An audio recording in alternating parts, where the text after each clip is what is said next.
Hi everyone, I'm Emily from SUNation Energy, and I'm with Philip Santangelo with SUNation. So Phil, what are some benefits of going solar?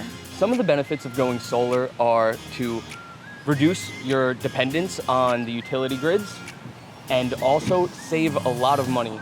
There's also tax credits involved, so you can also reduce your tax liability for the year.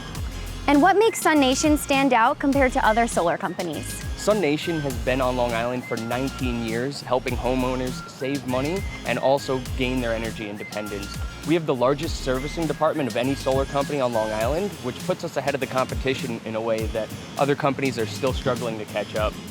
So looking into the future with the way the world is moving, what are the benefits of a homeowner going solar?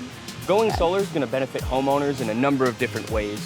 One, it's a hedge against inflation. It's going to protect your home from power outages if you get a battery backup system. And also, it's going to add value to your home. So you're going to save money, increase the value of your house, and gain energy independence. Those are the three big ones. But of course, you're also going to be helping the environment along the way.